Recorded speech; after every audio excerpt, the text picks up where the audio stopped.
here, they'll do the pledge first, please.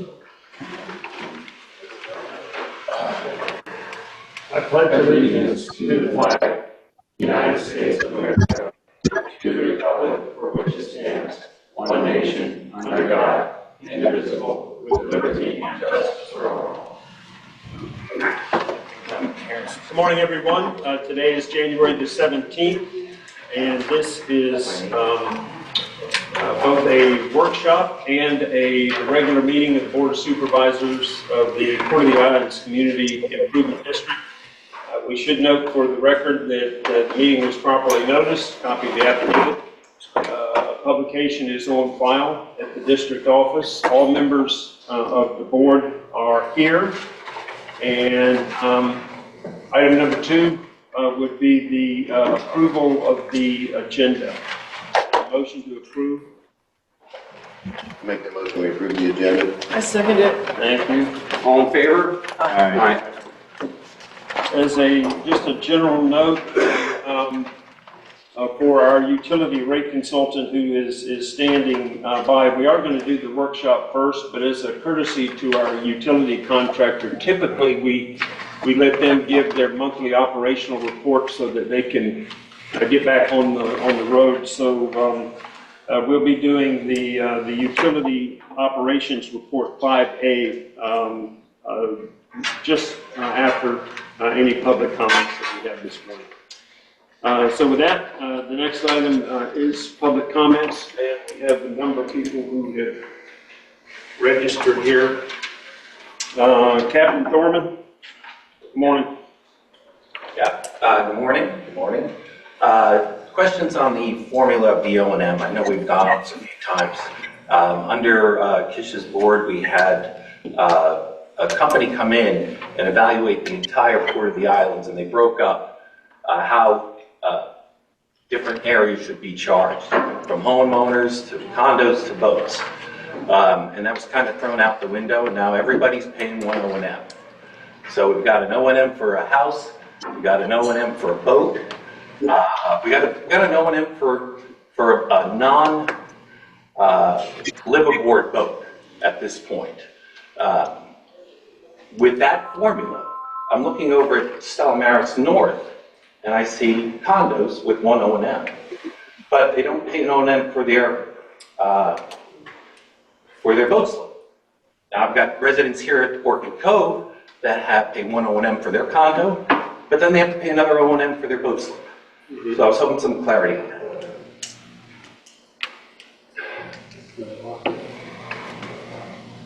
Yeah, typically questions of that nature would be handled during the budget deliberations for the following year. So, I mean, you're here, you're entitled to speak. Sure. I made a note of that, but typically they will address items like that during the course of their budget workshop in May. Okay, so I'll wait for May for your answer on that. Well, I mean, if you want to provide a response, typically we don't have public hearings and public comment, but on background information, sure.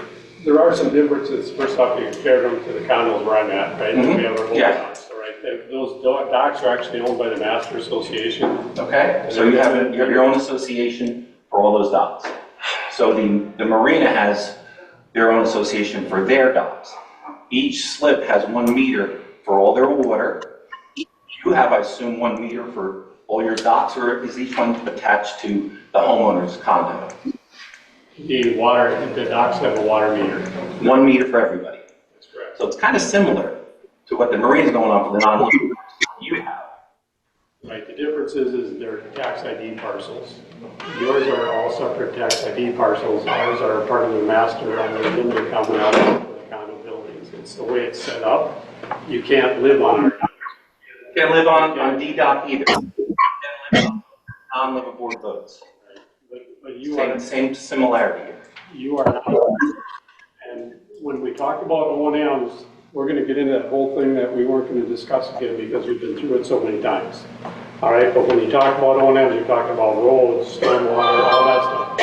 Absolutely. That's what you're talking about. Sure. So my residents here at Orchid Cove, they have a place to park their car, and they walk over to their boat, and they got to pay another O&M. They've already paid for the roads, the lights, the grass, the sidewalks. Okay, it'd be no different than if you owned a condo, a house, whatever you own here, and then another piece of property here, such as a vacant lot. You'd be paying taxes on that vacant lot, you'd have two O&Ms. Sure, so you've got your docks, which is one association, and There's you've one got your, tax parcel and and then you've got your condos at Marisol, which is the second one. The docks are not. So you have two. Separate Yeah, association. yeah, our docks are deeded to our property just like they are in a lot of other places, like an owner of a house. You just said that it's owned by the whole association, It so. is, but it's a living common element, so it's not a separate tax ID, it's one tax ID. That's the differentiation, is when Dan went to the county and talked to the tax assessor there and our other things here, it has to do with billing on tax IDs. That's the long and the short of it. If you have a tax ID number, you're required to pay assessments on that tax. Okay, you're just going for being fair. It just didn't seem fair that because we live at Orchid Cove and we have to buy a dock over a non-livable board dock, we're paying two O&Ms. Where you have a condo, you're paying one O&M, and then you have another association that owns the dock, and you're paying a second O&M. But you have to look at it that when it comes to assessments and taxes, it's never fair. You can't make one Trust size. me. You can't I'm make learning that right here, that it's not fair. And with that, our next speaker is, I believe. Oh, was that done? Alan Yep. Cito, yes, sir. All right, he's not here yet, so he's gonna wait till later. He's coming about 15 minutes late. That's fine, Diane? And if you would just give us your last name for purposes of the minutes. Diane Hasbrook. My question is about FEMA. I know we've heard about FEMA. I would like to know how much paperwork we have received regarding FEMA. Well, we're gonna do an update on that further down, but we can get it now if you want to. You want to do that? We'll go 6 through feet. wherever. No, let's do it in Let's order. do that during the regular agenda, just because we've got contractors and consultants and other people. And we'll let you talk again if you like. Okay. And then next is, I believe, Deborah Jansen.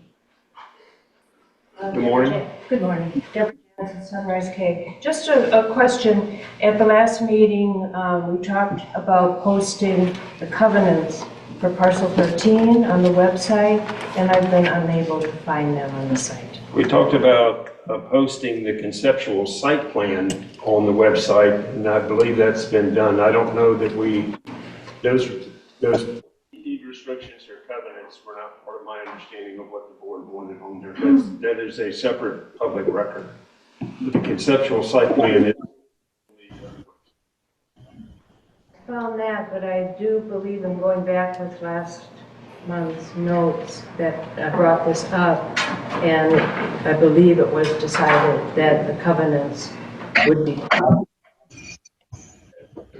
A note here, the covenants are available on collierclerk.com in the official land records. So all land restrictions like that are recorded in the public record and are digitally available. So if you were to go to collierclerk.com in the official land records and you search for the islands, you will find a series of easements involved in that transaction. And really you'll find any land record associated with Port of the Islands as a party.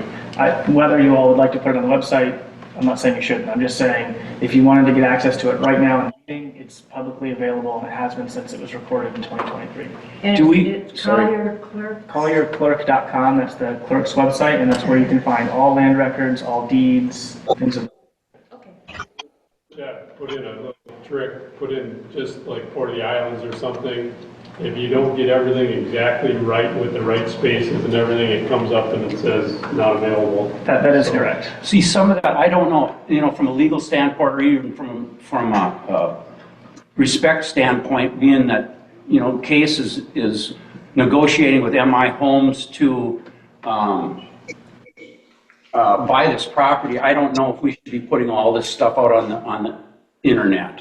It's on the internet. It's- Okay. The covenants are Then they on know the where to find clerk's it. website, Okay. and they have been since the day they were recorded. And they're also in the district's records because they were negotiated by the district in public meetings. So it's a very public document. I don't have any concerns putting it on the website. I just wanted to make it clear that if someone was looking for it, it is available now. I have been working with MI Homes several times in the last couple of weeks too.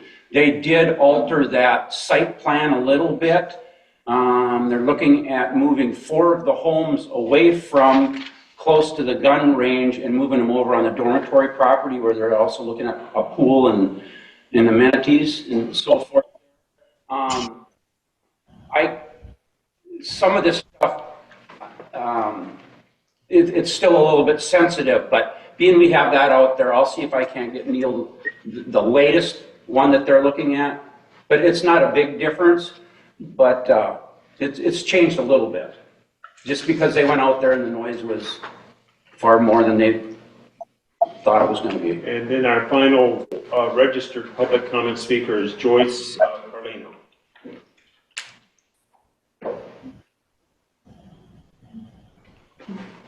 I'll be quick because it's only beating a dead horse, but I went back and I looked at the different meetings that were held. And in June sometime, we received a budget that said there was going to be a raise. And when everybody went up in arms, we were told that that wasn't the budget, that was sent out in error. It shouldn't have been sent out. It wasn't true.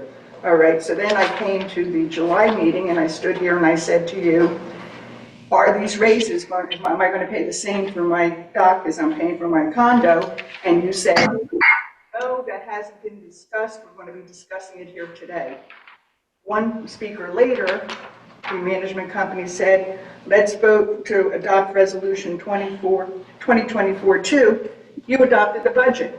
No discussion. When was this all decided? Behind closed doors? Because I didn't hear it discussed here. Thank you. Thank you. That's the end of our registered speakers. As a courtesy to our contractor, Matt, we're up to you, item 5A. Good morning. Morning, everybody. Morning. All right, Matt with Florida Utility Solutions, here to give our monthly operations summary. Operations at the facility was conducted in accordance with contract and regulatory requirements. All wastewater plant requirements were met and all water distribution requirements were met. Reuse pump systems functioning properly for outgoing pressure at the plant. The station on the canal is same condition, operating on 2 pumps. Wastewater plant received 2.03 million gallons in December.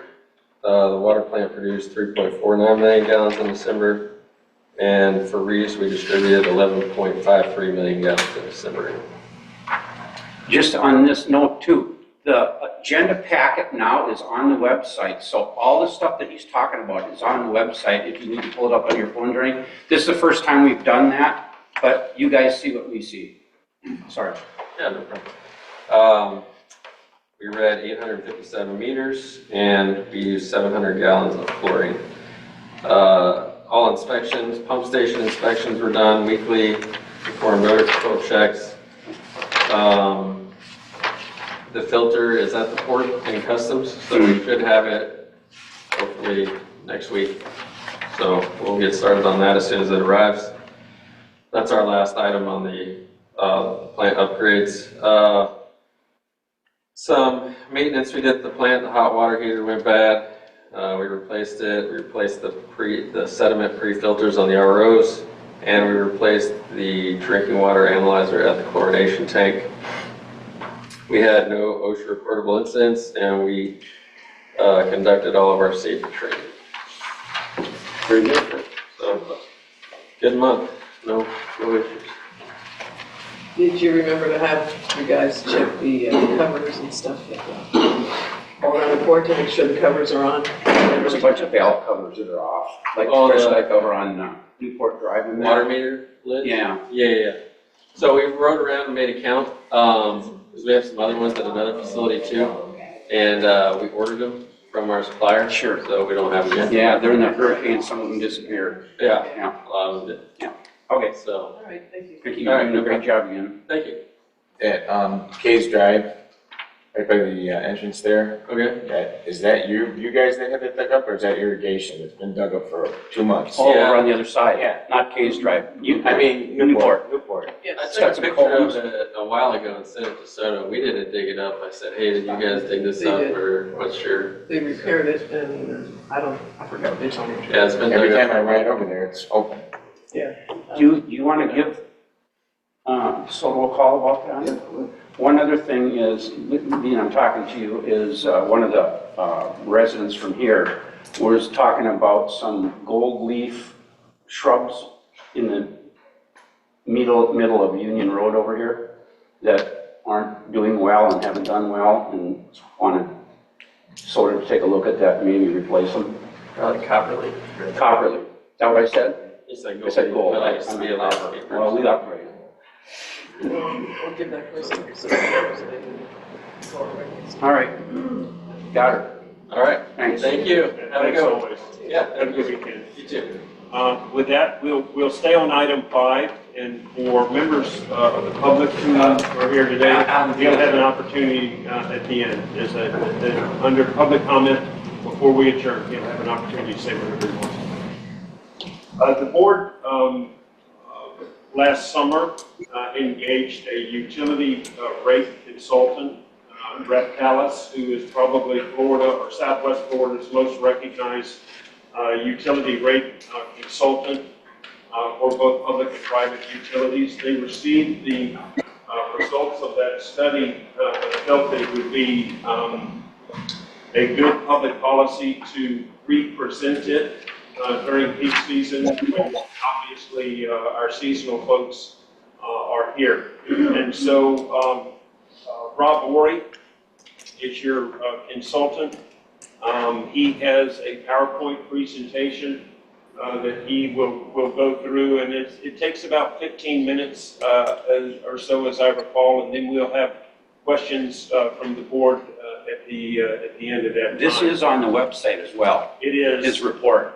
And the report with all of the schedules is lengthy, but it is on the website. I've included kind of a little executive summary in today's agenda materials that people could have reviewed. The intent here is to remove the subsidy on the tax bill for the utility system. The utility system for some time has been heavily subsidized through property tax bill, and in this case, the non-ad valorem assessment that is there. It would be replaced with a monthly base charge, and he'll elaborate on this, and then you would pay consumption after that point. Rob, are you on the line this morning? Yes. Can you hear me? Yeah, we can. And again, thanks for what you do. Thanks for making this presentation. Again, I know we did it, I think it was back in July sometime. And Right. we got a nice crowd here this morning. So if you will take us through, and I'd ask that we not interrupt the initial presentation because there's a certain logic here, and we'll have questions following that. But Rob, good morning. I'm going to share my screen with you all. Hopefully you'll see a PowerPoint presentation that really works out well. Just let me know if you should see a cover slide, hopefully. Do you see something? Oh, wait, hold on a second. Let me try that. There's coming. It's trying. There. And again, this is all on our website, so you guys can pull it up on your iPads or anything. Again, good morning to everyone there. Hopefully it's cool weather has reached you guys a little bit. It's kind of nice down there today. I'd like to do for the next 15 or so minutes is talk about what we were asked to do by the district, which dealt primarily with the revenue sufficiency analysis, talk about rates, and then recommend recommendations, conclusions, and answer any questions you all may have. This analysis, as Neil said, was formed, about 7-8 months ago during fiscal year 2024. Obviously, we're in fiscal year 2025 now, beginning October 1st. There's a little bit of overlap in terms of where we are today, but I'm going to present at what we did on back in July, August, as Neil mentioned. Again, just for background, we were asked first to prepare a revenue sufficiency analysis. And what that is it's a forecast of your expenditures and needs of the utility for the next 5 years. And then also development of a overall rate revenue recovery plan and identify system rate adjustments. These adjustments are based on the expenditures as forecasted. They obviously can change over time. But we had several meetings with staff preparing this analysis, and I'll go through and show it to you. And then prepare proposed rates for the fiscal year 25, the next fiscal year, and identification of a rate phasing. We have a multiple year rate phasing plan. So we were tasked with essentially, develop a financial forecast, project the revenue requirements of the system, a development of a funding strategy for funding of capital improvements to the system. This is a major driver affecting utilities, not only y'all, Southeast Florida, Collier County, et cetera, but really across the country, as you can imagine. Yes, sir. Do you have the ability to enlarge the slide to make the individual pages go away, to perhaps make it a little larger? Full screen. Yeah, let me see here. Does this work full screen? Full screen. That didn't work. If you click on the top, there's a presentation button. Or if you go to slideshow, at the top, slideshow, the ribbon, Oh, there you go. and then hit start presentation from beginning, or from current slide. We have a nice flat screen here, but it would be helpful. If Yeah, I got it. Yeah, makes a lot of sense. It's not doing it for some reason. Are you left clicking? It looks like you're right clicking. I'm right. I'm going to right click. Left click. No, let's see. Looks like. It's on a different screen for some reason. Let me.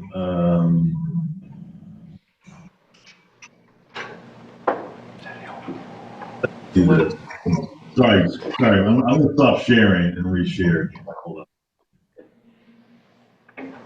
I apologize. It's just there's a lot of. It'll be helpful if we can. Yeah. I think it's just a full screen click.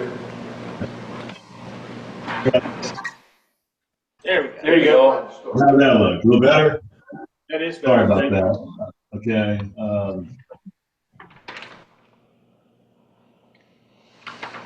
Also, again, we were just talking about the capital improvements, funding strategy for that, which is, right here. I'm right here on this third bullet. We did look at your cash flow as well. Make sure that we're in a strong fiscal position for the utility over time. And when we look at all these expenditures, then estimated your rate revenue from the rates and assessments and whatnot. How did they relate to the expenditures we identified, and were they adequate? If not, what did we need to adjust rates in the future for? And then look at the assessment versus the meter-based billing discussion. Let's go to the minute.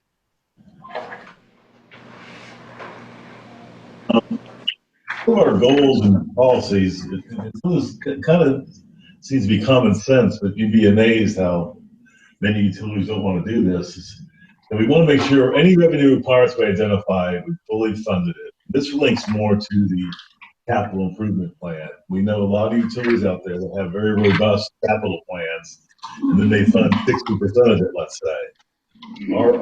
Talking with the districts we concur with, we want to make sure we had a fully funded capital plan and all our identified revenue requirements were met. By doing that, then we obviously want to achieve a positive cash flow. As I'll discuss a little bit later, we have assumed the issuance of debt to finance your capital needs. So we wanted to make sure that there was a coverage requirement target of about 200%. What that means is, now I'll do it by way of numbers. If you have a debt payment of $100,000, we wanted to make sure that after your revenue, after you pay all your operations and maintenance expenses, which is first in the hierarchy of payments, you got to pay your expense bills first. That remaining number of net revenues is 2 times the debt service payment. Initially, you'd say, well, gosh, that you're over recovering. Well, after I pay my debt service, what's left over is for ongoing capital reserves, improvements that are not debt financed, maintaining strong operating reserves for unknown events or storm weather events and things of that nature. And this target is also reviewed by the rate agencies as being very favorable. I'm not saying you have to get a credit rating, but if you may have to, you want to make sure you meet this. Whether you get one or not, we want to make sure we charge it best chance of that. That's what all this is really based on. Based on the billing data we got, I heard there was something about 800 meters being read. We noticed there's about 682 accounts in the system in 2023. That was our test year for the customer statistics. Customer statistics data was a little suspect back then. And Neil, you can correct me if I'm wrong or add to this. Then we changed, system managers, during for the study, and there was some issues with the billing data, as we all know. That's probably been much more corrected now since you've been had a system manager in place for a while. This gives you that we had customer growth about 1.5% per year, and our revenues from existing rates, which included the assessments, was about $1.5 million. And that serves as our basis for our analysis. The operating expenses were based on the budget, fiscal year budget, as adjusted for any known conditions and changes. The operating expenses in fiscal 24, which was our start year for our forecast, well, it was a little bit more than $800,000 per year, expected to grow to about 4.5% per year, which is pretty common. Obviously these expenses were after the effects of COVID and supply chain issues, et cetera, relative to O&M. We all know inflation was double digit back in 21, 22, let's say. And there's still issues regarding the cost of capital improvements. Those costs are still continuing to rise pretty high. The capital improvement plan that was identified with staff and your consultants was about $9.3 million. And hold on a second.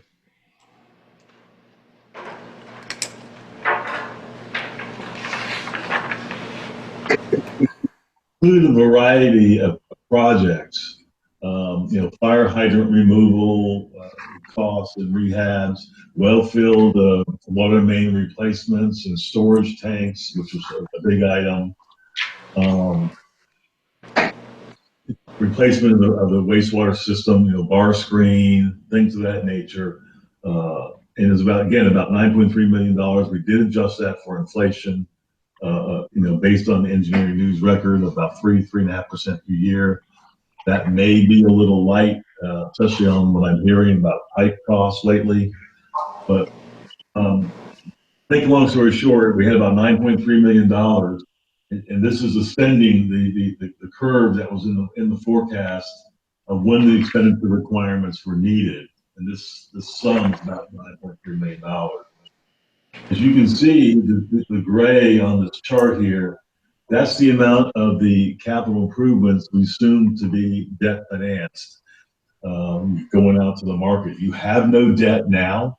You're debt free on the utility system as the data of our study. And to do this program, you probably will need to issue additional debt. We have assumed roughly 63% of the plan is debt financed, 37% of the plan is funded from rates and available reserves and whatnot. The goal was also to make sure as we move forward, we didn't want to issue more debt in the future to the extent we can. So we're trying to build in a capital reinvestment program from rates, which is very stable, very favorable to the community, to the rate agencies as well, for good credit and whatnot. But again, I mentioned there was no debt on the system, and we assumed about $6.2 million of utility debt issues for both the water and the wastewater utilities. To allow for the rate phasing of rates over time, to add, the debt service on $6 million on year one would be relatively significant to your ratepayers. We didn't want to do that. Our recommendation was fund the first year of the payments, potentially from bond proceeds. You move the debt service payment back per se, and allows you to start increasing rates and gain cash to meet your needs. Interest only payments for 2 years, and then by the fourth year, you have your full debt service online. And this was the debt repayment schedule we had in the model.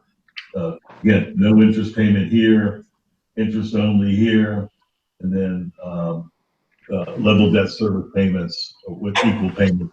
That's what that means for the remainder of the term. I think we assume.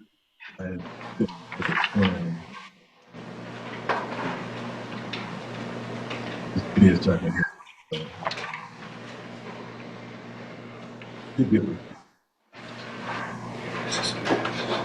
May 20 Anyway, so that was that. Based on all our expenditures and whatnot, the existing rates will not be sufficient to meet these funding requirements. That's this blue line here versus the expenditure needs. To meet this program, we identified 8% rate adjustments for the first 2 years, and then 6.5%, 27, and 5%. 8. This will fund the program, meet those revenue requirements, allow for a strong coverage position, and promote health.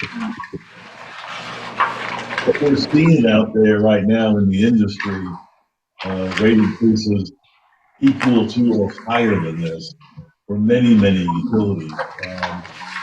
And the reason for this primarily is that capital expenditures and the impacts of inflation on capital expenditures. Just by way of example, I can tell you, Collier County's rates for the next 3 or 4 years are expected to increase, 3 to 5% per year or so. Hillsborough County, which is up near Tampa, you're looking at 6.5% per year through 2032. I'm seeing Manatee and Sarasota County in the 5 to 8% range. So, and this is all driven by capital primarily, and the recapture of the inflation, high inflation rates we've incurred. Does include price indexing or inflation adjustments of 3% per year is what we assume.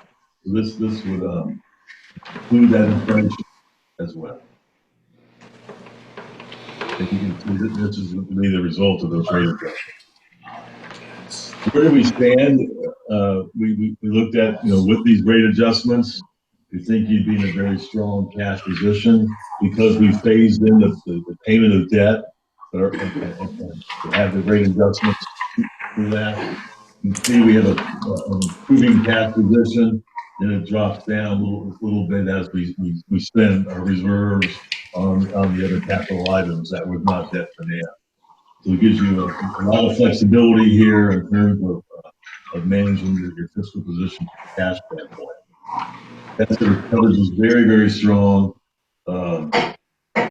because we're not financing all the improvements. Your debt service coverage is not an issue at all.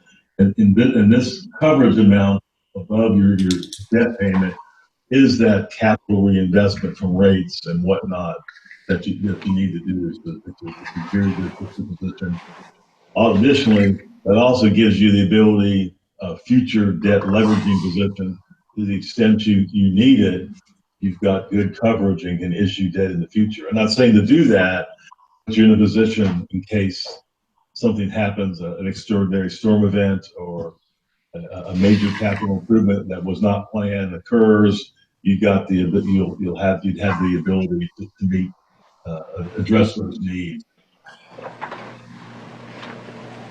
So that was the first part of our analysis was I was trying to identify what we think you're going to need over time. And the second part was then the proposed rates. The rates include two components right now, a base facility charge and a volumetric charge. The base facility charge is a non-ad valorem assessment, as you well know. It's based on an ERU type basis, billed under Chapter 197 as a uniform, using the uniform method of billing. It is a rate, it's not a tax, as you well know.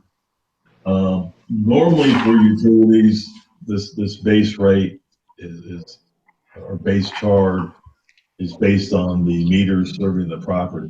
And we got an identification of the meters from staff, or system manager, I should say, and have redesigned rates and looked at that.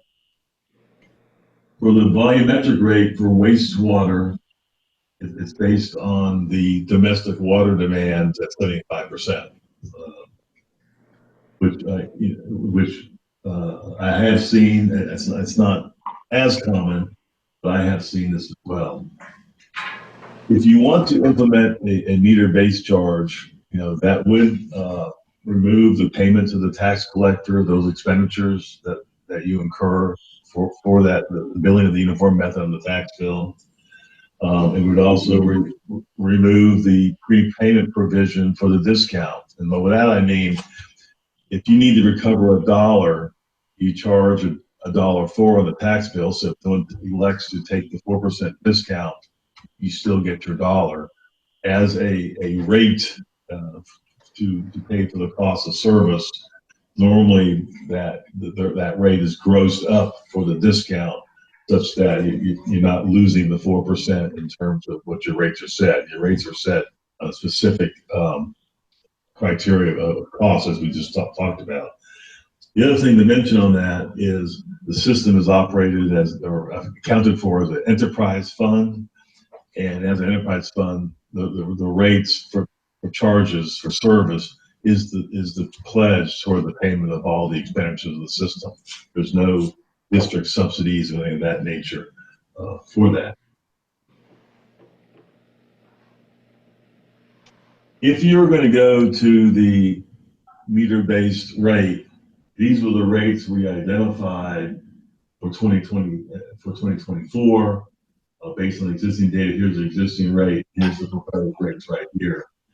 As you can see, you look at that, and that's single family and really in all classes, but the same, slight differences. But although we have a benefit for the tax collector,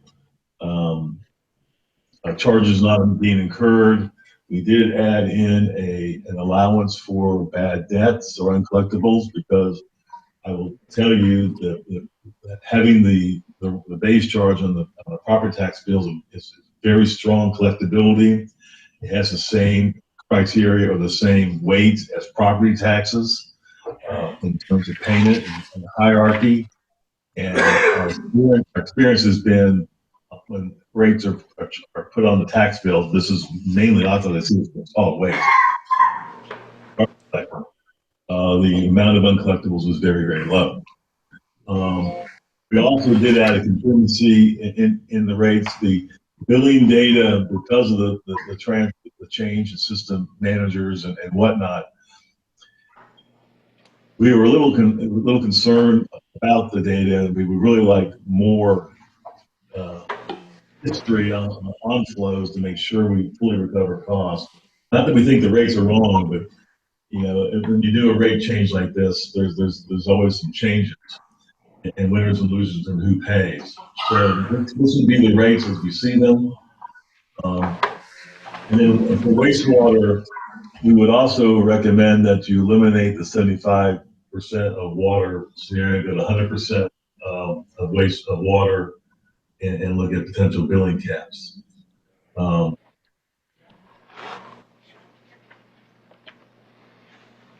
So just to kind of give you an idea, I don't know if you can see this or not, but what we mentioned in the August presentation to you all, well, you need to look at both of these and consider where you want to be. On the non-ad valorem assessment, like I mentioned earlier, has the same payment status as property taxes, collection rates very high. That promotes revenue stability, certainty and predictability. And that's real powerful that you're going to get these rate revenues. We think there's a reduced level of bad debts. I mentioned earlier to you, it eliminates seasonality that may occur if you do not charge the base charge year round to your customers, which we would recommend you do. But let's say if someone leaves the area, because you do have seasonality there, one of the reasons why we're here today, that if the base charge is no longer charged when a seasonal resident moves or goes back to Michigan, New York, wherever they go, that will impact the revenue stream, that revenue predictability, and may become an issue. If it's on the property tax bill, you're getting a full year of revenue, whether the unit is occupied or not. Many utilities charge customers seasonal rates when they're not occupying the premises, during the winter. It's called readiness to serve. You need to have this revenue. You built these facilities for year-round residences, and it's there, and they need to pay for it. You see this mostly on the coastal side of Florida. The mid-center of the state doesn't quite have this as much, but again, they have more year-round residents. But that's something to think about as we move forward with this, is what are your policies? Oops, sorry. I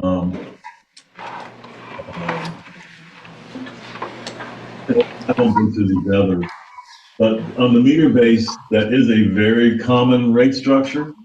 You see this almost through all the state of Florida. Collier County has this rate structure as well, and the Florida Public Service Commission utilizes the meter-based rate structure. So that is the common rate structure. And it is tied to services. It's a better link to the service. You're not assessing dwelling units. You're assessing the units behind the meter, and that's an issue that we talk about. The other thing about meter-based rate is you can implement a rate change at any time because you're billing, bi-monthly or monthly, depends on how you do this. Or on the tax bill, you can only do that one time a year. So you can have other policies. For example, one could be a mandatory water restriction surcharge. Many utilities have this, that if I think you're under South Florida Water Management District, if they require you to have a water use reduction because of a drought situation, many utilities will adjust their rates to account for that loss of water revenue. You can adjust rates immediately, and if you need to adjust the base charge, you can do that. But that's just an example. If there's another event that you need to do the fund, you can implement rates earlier. So that's an issue, a benefit for the new district as well. In summary, what we recommended and what we observed that we told you on August was, the rates we don't think are sufficient to meet the expenditure needs of the utility based on the revenue requirements and capital plan as identified.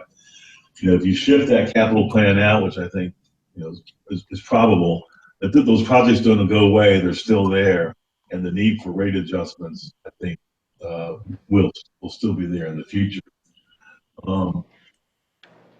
And I think by issuing debt, if you do accept and do this program, that phasing of rates it would be better for you, and the plan allows for that. The key is to avoid rate shock, get your plan in place. If we get favorable interest rates or a different type of financing structure, you may be able to lower those last year phase adjustments and some, or adjust those or continue a little further, and that'll provide you additional benefit. If the goal is to move to the meter-based approach, because the existing approach really isn't broke per se. I mean, the amount of ERCs billed on the tax bill versus bill based on the meter base are about the same. They're slightly different, but not materially different. And but the meter-based approach, again, is the most common method of billing utility for utility service. And most communities, including Carter, use that. Our recommendation was back in August to get more information on the water use, et cetera, number one. We really only had 6 to 8 months of data. We were the data was a little suspect, the very historical data. And so we were a little concerned about that because we don't want to set rates and all of a sudden we realize that we didn't set them high enough. We wanted a little bit more surety on the revenue side. Number one, to do that. Second, before you go to meter-based rates, there's probably other policies you need to consider. Again, like I mentioned, that seasonality adjustment is a big one. You need to have customer outreach and notification. Those type of things I think need to happen before you move that rate structure. The other thing is we could not match the units to the meter. By that I mean if you have a master meter account, I'll just make this up. Rob Ory condominium serving 100 units. The billing data, the assessment rolls, we couldn't really tell where they were relative to the meter. It was difficult, and we need to kind of tie those. And the reason why I'm saying that, I want to talk about customer impact. If you go to a meter-based rate, there may be a change in base cost recovery for those master metered accounts versus the individual meter, and we couldn't quite tie that down. So as we get more information, or as you accrue more information on the system, you can more readily identify the customer impacts for those being served. But so we had recommended if you were going to go meter based, it would probably be about a year after 2025. We recommended probably do that in 2026. And then take your time, get there. You're not broke, but get there and have certainty on that change. But it's definitely, and I think it'd be the right move. And that was our presentation back in August. Rob, thank you. Let's see what, to the extent the board's got questions or wants to clarify certain things. I thought the presentation was pretty well. Anybody have any questions? So I have a question on ERCs on the commercial land.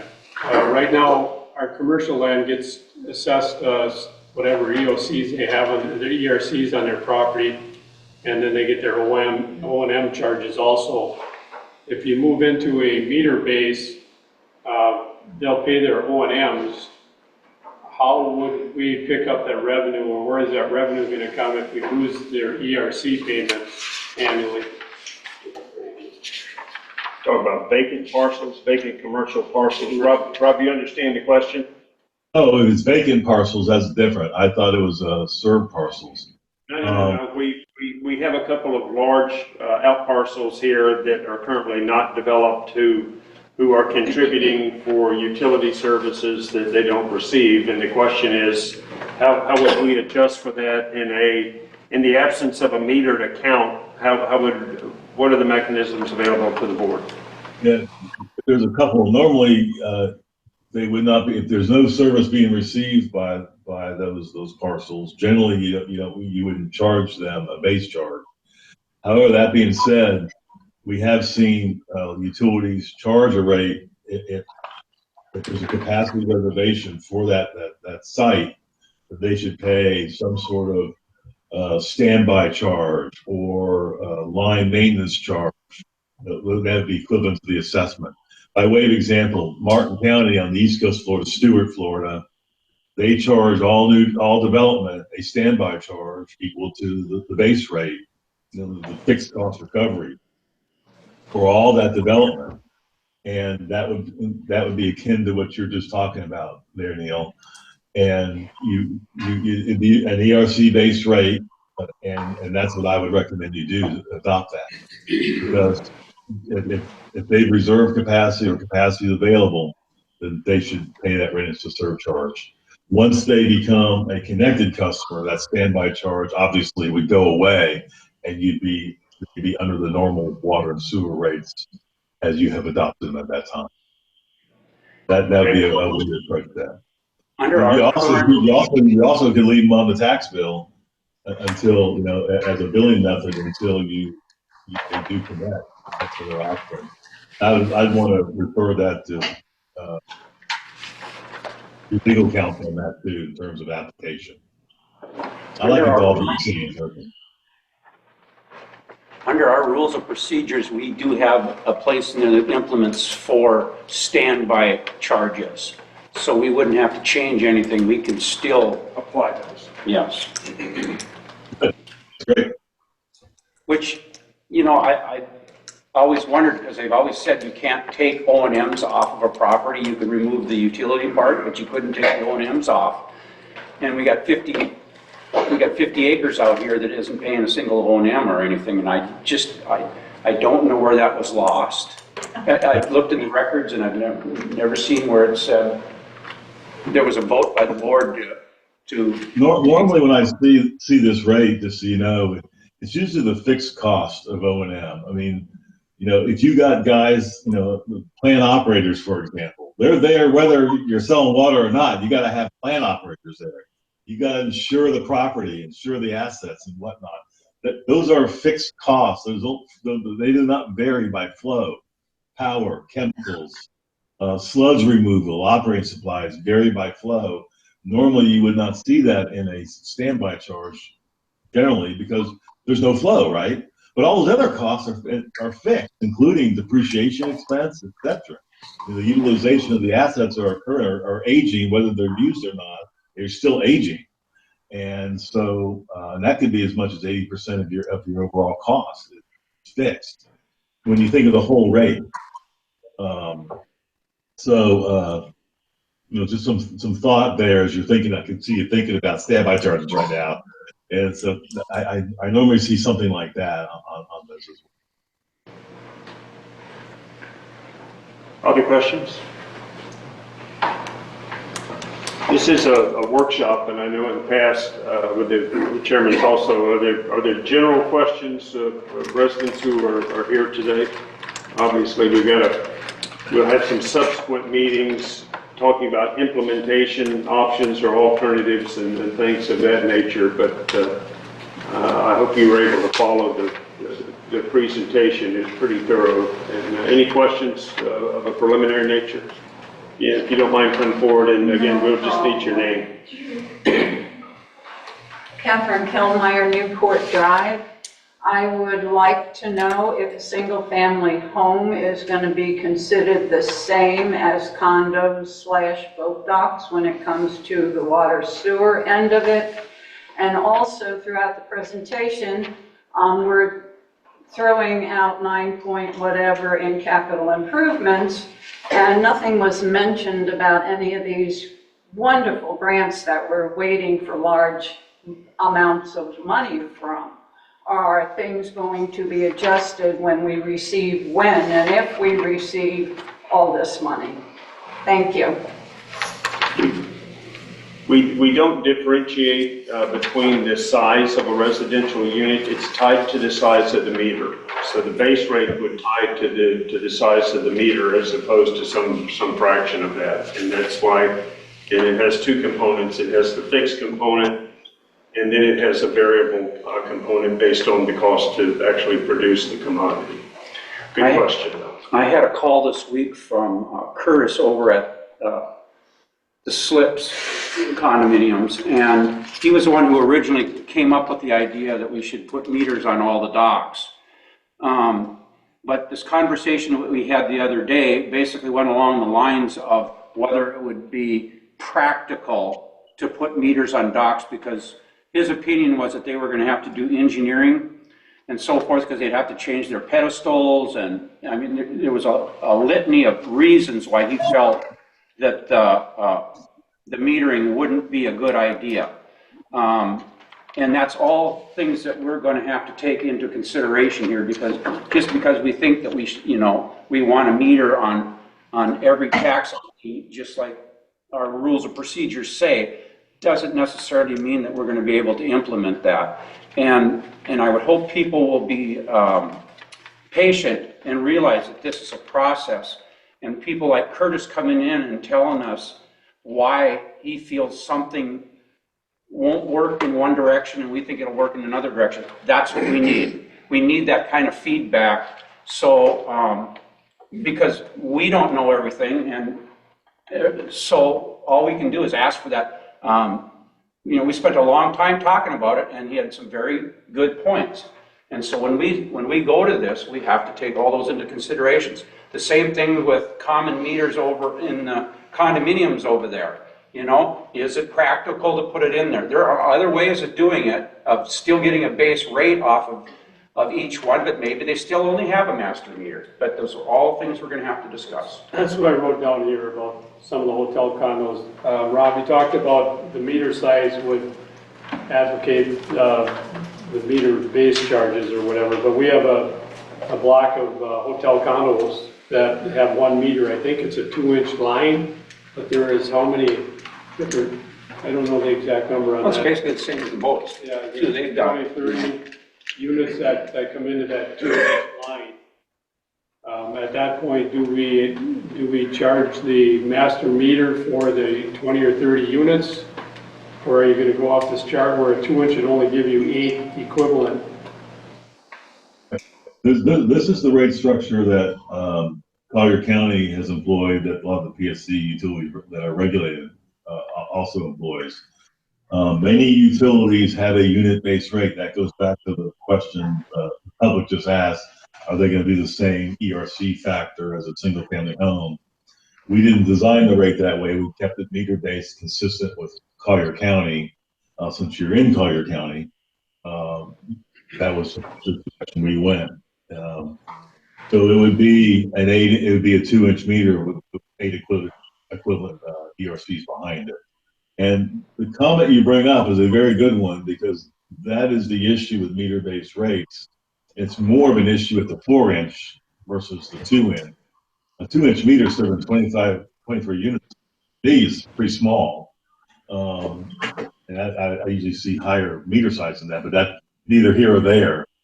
But the larger you get, that difference expands. And one of the options that we have is keep the meter-based rate, but possibly adjust the ERC factors based on actual flows. And we did not have good data on that, but I'd want several years of that type of data, because there's a lot of diversity. But right now, the meter-based rate would be, as you see here, if you're a 2-inch meter, you would pay $1,027 in 2023, for example. I have the rate sheet up. It's not on the screen anymore. I can bring it back up if you'd like. So I don't know if I answered your question or not, but that's the theory is whatever your meter size is, you don't look what's behind it. That's what should bill. Now I do have a question for you all on the docks. When they were talking about meters on the docks, would those be additional meters, new customers, or are they deduct meters so there's no sewer bill? What did you say? Deduct meters, where there's no sewer attached to it. Oh, Didn't know about People that. ask that would change the amount of billing units for sewer, because they would drop, and the rate would go up a little bit. But these are the kind of policies that Neil was talking about that we need to really flush out and get in, so the rates match exactly your policy process. now if I'm not mistaken, the liveaboards get pumped out every so often, and that waste goes back into our system. Right. So there would, I mean, of course, it's not going to have the same volumes as homes and condos and whatnot, but then there's also the non-liveaboards who realistically aren't contributing anything to the sewer system. So those are going to have to be looked at independently and adjusted for that. Because one size fits all isn't going to work in this situation, just like Dan was saying. Well, if you only have a two-inch meter over there, they're really only, in essence, paying on 8 base rates. So that, of course, skews the thing. That's why this is going to be a longer process, because of all these little intricacies that we're going to have to address. And there's nothing saying here either that we're ever going to go to this type of a billing. We're discussing it now. We may keep the same ERC situation that we got now, but Collier County and everybody else is using this system, and that's why we're looking at it. Right. And your existing system, as you mentioned earlier, and I support what you're saying, it's not, I wouldn't call it broke. I mean, it was based on capacities at the time that you were developing this, and ERU based on a certain capacity. And I know a lot of utilities that bill based on units, a lot. Collier County used to.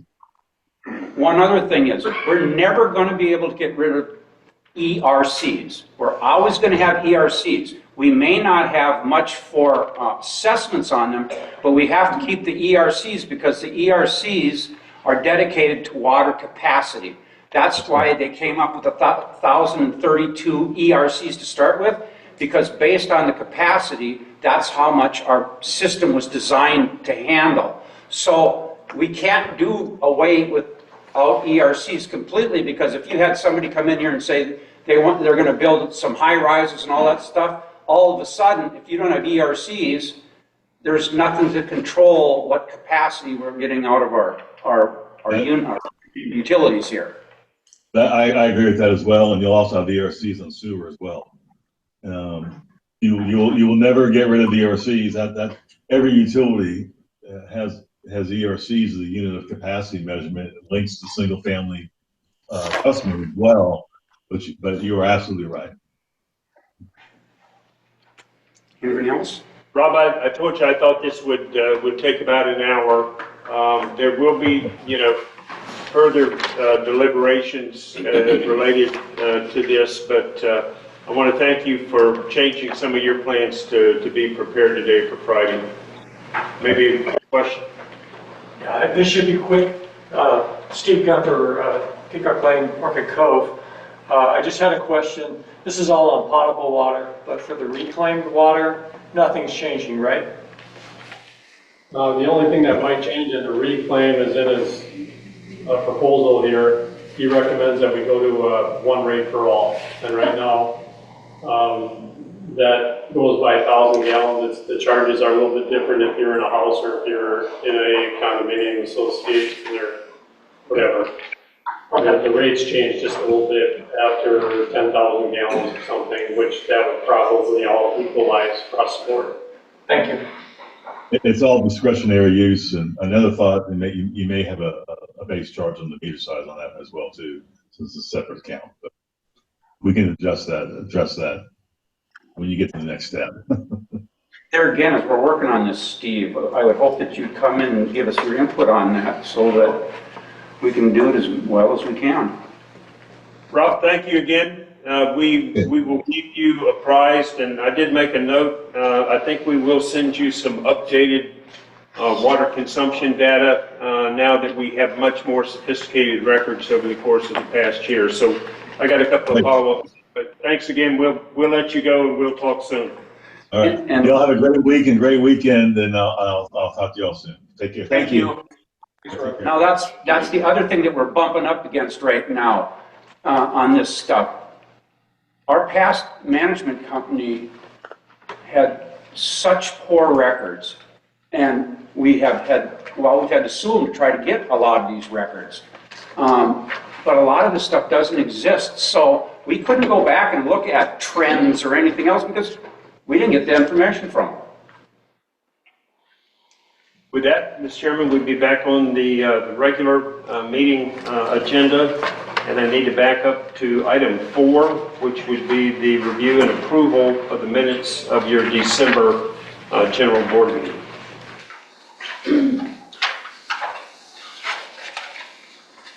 Did you have anything to add? Not in the minutes, no. Motion to approve? I'll make a motion to approve the minutes. Second. All in favor? Under the item 6 today, the manager's report, I've just got a couple of verbal sort of updates, almost as related to old business. The first one was an issue concerning parcel 13 utility relocation.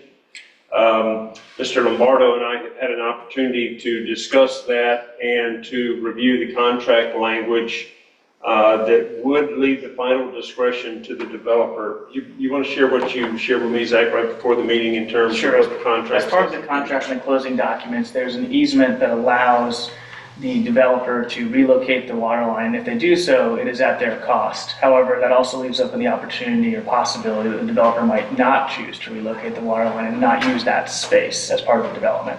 However, I believe the conceptual plans that you've been provided indicate that at least MI Homes was planning on using that space. And so that's in the chain of title. Again, this is another document that's available on the Collier Clerk's website. There's an easement that allows them to relocate it, but then puts the burden of the replacement upon the relocating party, which would here be the developer.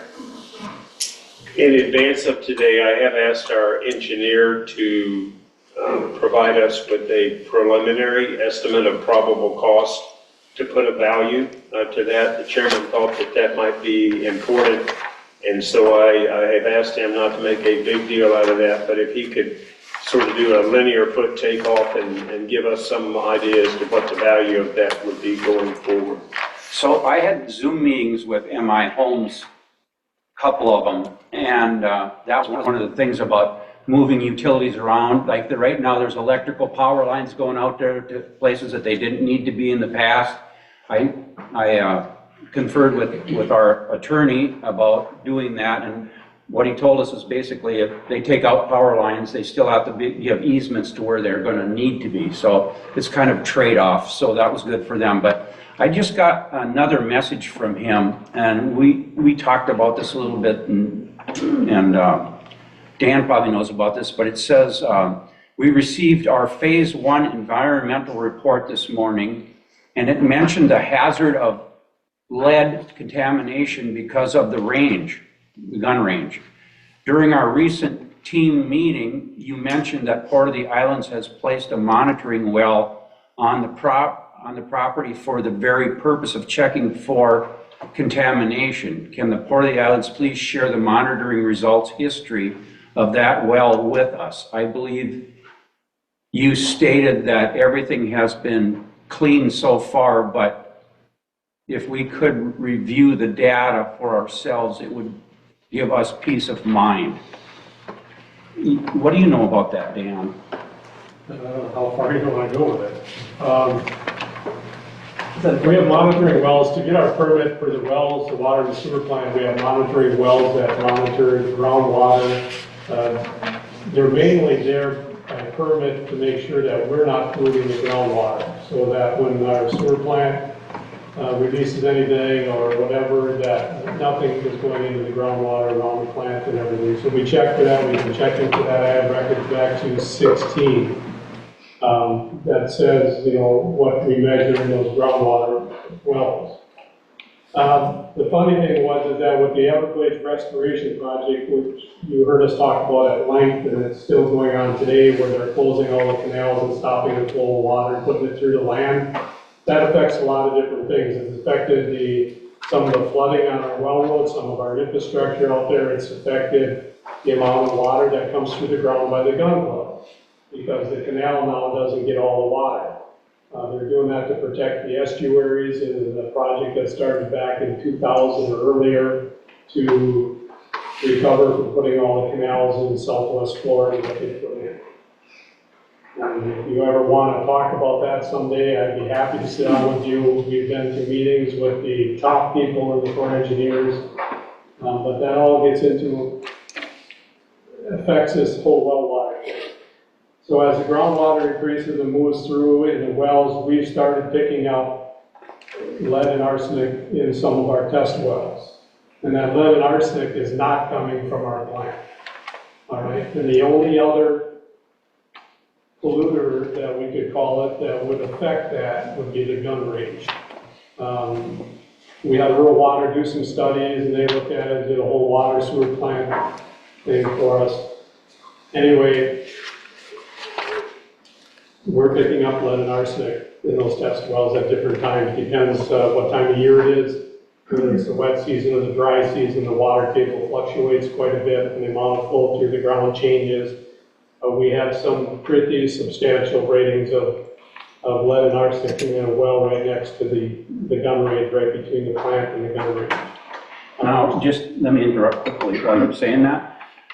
These test wells are nowhere close to our water intake pumps. They're about 1.5 miles away from that. So because we're getting this monitoring done in our backyard here, is in no way threatening our water out at our wells. Sorry. So there's several different wells that we can draw, that we draw from monthly, quarterly and stuff to check this stuff. We also draw samples on the intake water, the water that's coming out of the wells, out where our wells are. And that's sampled all the time, and that's fine. Where we're seeing a difference is really close to gun range. All right, that's where we're picking up some different stuff and readings in the wells. And there's a couple of wells in Orchard Cove that we test in that property, and they have nothing. So it is located very near the gun range at this time, and that's something they're asking about, what those wells. Now, those wells were originally designed to test our polluting in the water, but now we're picking up pollution. By testing that, we're getting readings from outside what we do.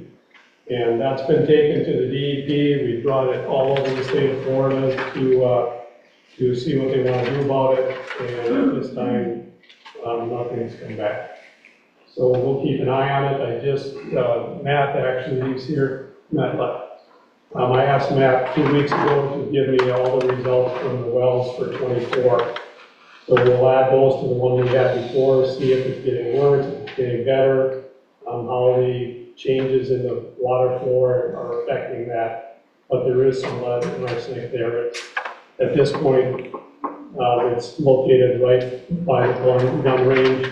Bullets have lead and arsenic in them, and we think that that could be part of the problem.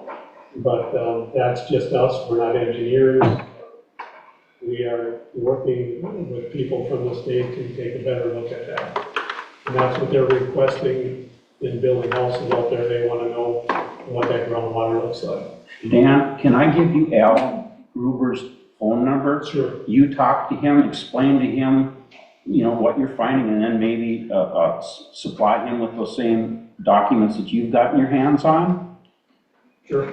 Now, and the reason this is a concern is because in the past, some of these places turn into, what do you call those?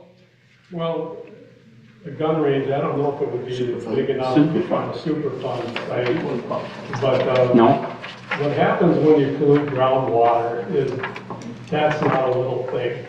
That is a lot of money and years to try to clean up. Years.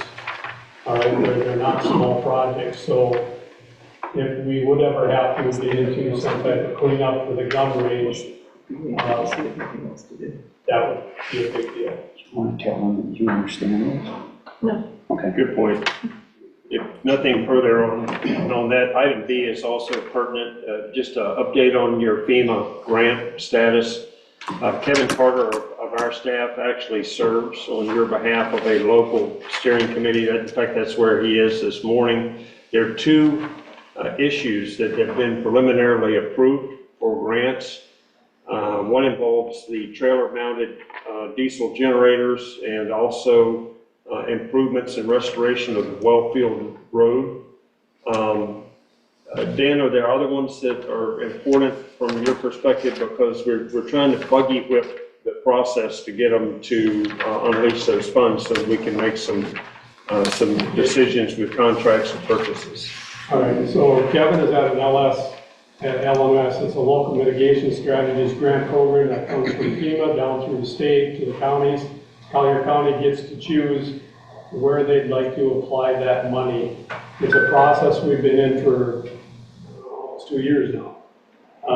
You put in there, and then there's a group of people from Collier County, people that run hospitals, people that run different business people. It's a committee, and they all get to vote on it. And they score you 1 to 5. 2 of our projects have moved ahead very nicely, have been approved by the county.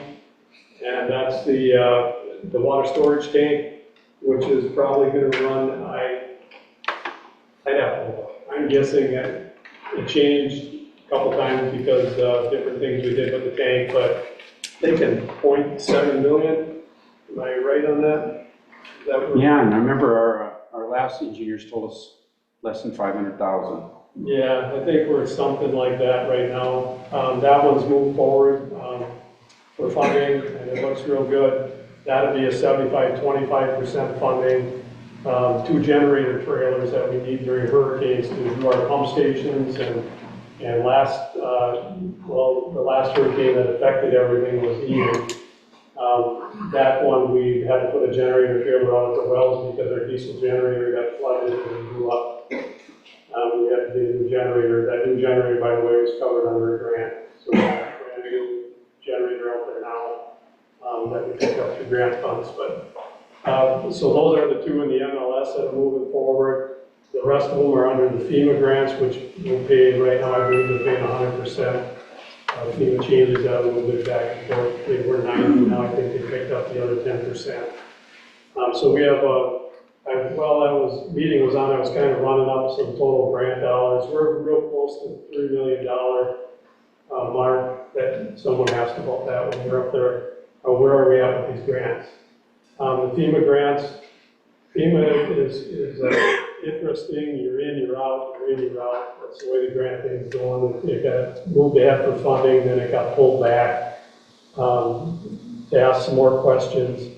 Our water line seems to be a big one that FEMA is walking on, and we just sent them a couple 100 pages of material to look through. They want maintenance records and things like that. They want us, at this point, they want us to have 2 pressure tests on the system prior to the hurricane, which no one does. There isn't a water plant anywhere that I know of, including, I'm going nationwide. It actually comes into the city and runs tests on their water mains in different neighborhoods to see if they hold pressure or not. That would be a very expensive test to do, because if there was a fire hydrant leaking or if there was whatever, that would be very hard if you have a bad valve anywhere. They just don't do it. And they're asking us where our records are for that, and we're telling them that no one does that. Well, they want to know our maintenance records, so we sent them hundreds of pages of maintenance records to look at. And that's where it is with FEMA. It's back and forth, back and forth. So we have about $3 million that are sitting out there. Hopefully they're one by one, they're moving ahead in the process. And we're at January 20th, which is a big thing for FEMA because they replace most of the FEMA people when we have a regime change like it's coming up here. So that will change, and we'll know after that some of it should get funded. So we have a $9.3 million CIP. We have $3 million out there right now that we have currently in grants. When you start looking at all the dollars, that's why we say, well, if the grants come through, it could reduce that CIP, which would lower, we wouldn't need the raises, to collect extra money that's in this program that we just watched, where he has the rates all adjusted as to our debt service and things like that. So it's a very fluctuating number right now. If you think it's easy to put your finger on the number, it's not. Not when you're in the grant process and things like that. So So how we basically started this out was hope for the best, but plan for the worst. So we're setting this stuff up as though we aren't gonna get any grants. Because you don't know it until you have it. So, like Catherine was saying, if we get this $3 million in, it takes a little more pressure off us. We don't need to do this, you know, and every time this changes, it's in our favor. But I wanna thank you guys. I mean, getting $3 million already headed our way, or hopefully headed our way, that's $3 million that we're not gonna pay for. That, without that hurricane and so forth, we were stuck with it. A lot of good work Kevin's been doing. Kevin, by the way, Kevin, before we started this grant project, we didn't really have any representation on the MLS board or anything else. Kevin actually took a position on the MLS committee that works with some of these grants, and that's where he is today. He's at the local mitigation strategies grant meeting, and that's definitely a feather in our cap to have someone that's involved in that. So that's where he is. Thank you. Item C today is another sort of old business item. I have conveyed our standard license agreement to the South Florida Water Management District for use of your property on the other side of US 41 as a construction staging area for the final phase of their Manatee winter mitigation project that they have. They pushed back a little bit, and I told them that's our standard form of agreement. They've asked for an opportunity to speak to Zach and I. I think we've got that, we've got a teleconference scheduled. I believe it's February the 5th. And we'll continue to kind of assert your positions there, which were $5,000 annual fee, renewable, but will cost additional $5,000 for any, extension of that. A pre and post inspection of the seawall to make sure that it's not damaged. They're moving thousands of cubic yards of lime rock riprap, and I think that's important. And the other special conditions that you had to do with the siding and electric for their construction field office. They would not be allowed to use diesel generators of any type. They'd have to make permit for a temporary construction pole and have a above ground meter construction pole there for any electricity that they need. So meeting set for the 5th. We'll try and hammer out a final agreement. I think it's an important project for them, and hopefully we can resolve their staff concerns, and I'll give you an update when I see you next month. You know, there also is a water valve meter on that property. If they would need water, we could sell them some water. Yeah, and typically they won't want to go to the expense of a sewer connection, but they'll have some type of ladder or even porta-johns there, and they'll have to make separate arrangements for that with the county. But the water is available. Okay, that's good for me to know.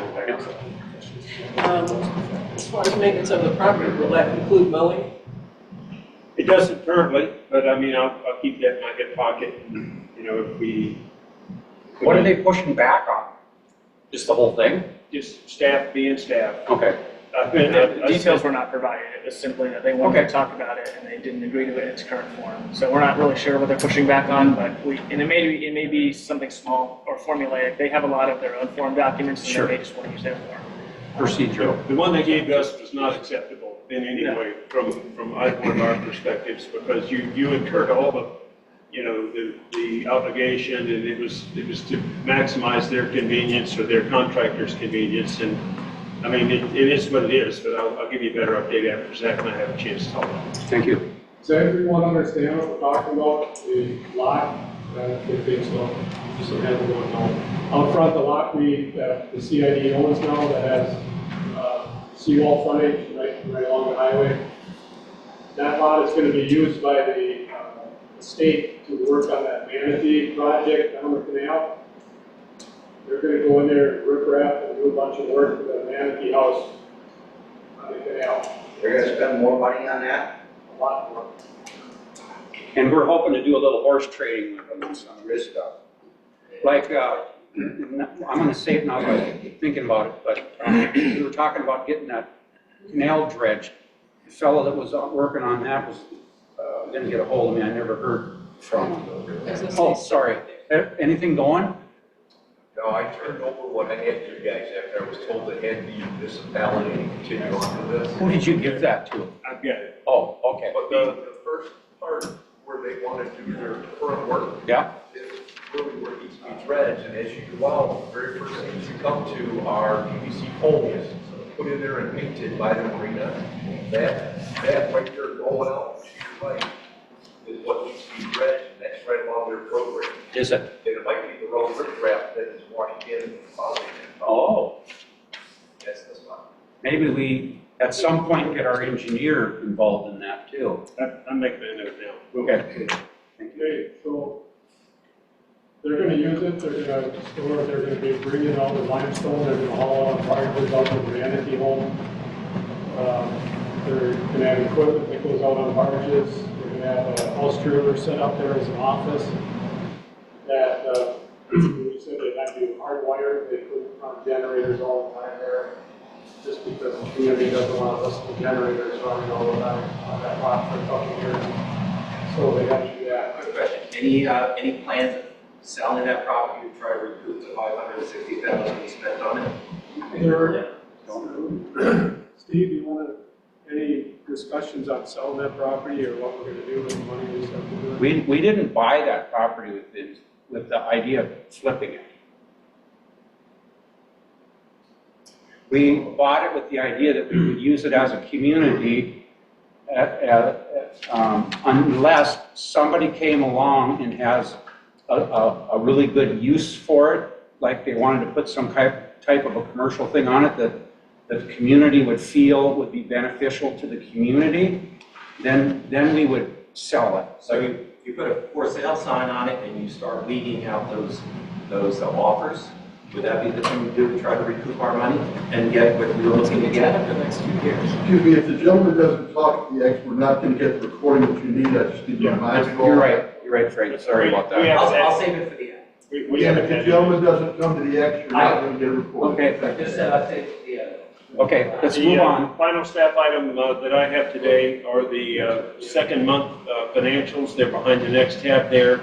There's nothing really, it's early in the fiscal year, so there's not a lot of materiality here. It'll be a little more significant when I see you next month because it'll be the end of the first quarter.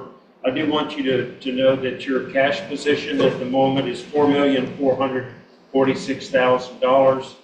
So it continues to be very strong, favorable to budget. Additionally, the district has an additional $8.5 million in fixed assets, net of depreciation.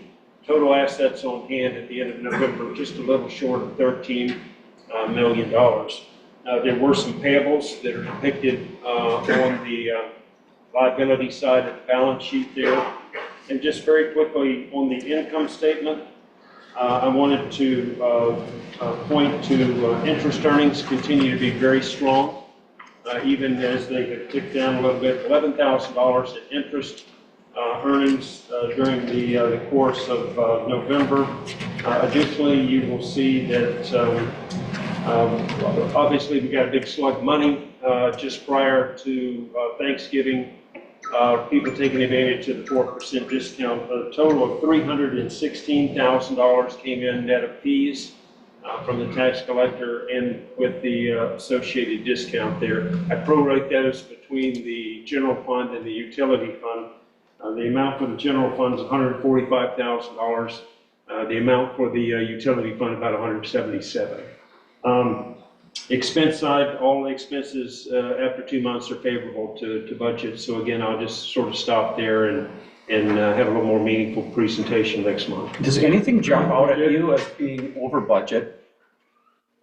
The only thing, just because I think it's pertinent, while we don't pay assessments on that parcel that you own, we did pay property taxes on the vacant parcel because it otherwise has commercial zoning. And so, given the timing of that, just going forward, you know, there's some cost, some carrying cost for that property. And so I'll update you on that next month and let you know what the tax bill was for that commercial parcel that we now own. How about The I'm sorry, go ahead. The county doesn't pay taxes on any of their parcels. They don't own Why parcels we- that are zoned commercial. If it were zoned institutional, and I may need to ask Zach to give a little thought to that. If it were zoned institutional, I mean, if it were gonna be, for lack of a better term, some sort of community park, or a community boat launch facility, or a, community clubhouse or something like that as a governmental or institutional use, but the underlying zoning there is commercial. So, I'm just saying we need to evaluate that. So is the county paying us taxes on the 6 acres that they own, that's? The old hotel site? I don't know the answer to that. If you wouldn't mind, I'd like to look into this and report back at the next. I also have been approached on someone interested in buying that parcel, but, now we're gonna have it tied up with the state using it for a year or two, which doesn't help us that way, but. Well, I guess just to be clear, you haven't entered into a license agreement with the state as of yet, so there's no current entitlement. That's fair. That we're negotiating it, and they believe that you are planning on entering into this, but you have not entered into that. Similarly, though, you have also not declared it surplus property, so I'm not sure. We need to have some more further discussion about what the plan is here for that property, but as far as that tax piece, I will look into that and report back. Okay. Because there's a little bit of distinction between property classification codes and zoning that may provide the answer to this question, but I don't want to speak from the hip. If we weren't to give them access there, where would they go? Presumably, the county's boat ramp area, but it would encumber all of that parking and stuff. I think the point being, they don't have a lot of great places to go other than your parcel.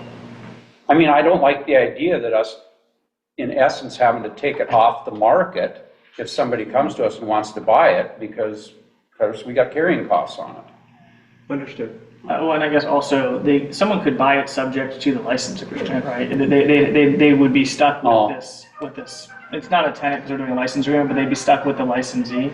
But that doesn't mean you couldn't sell the property. We're taking years to get there.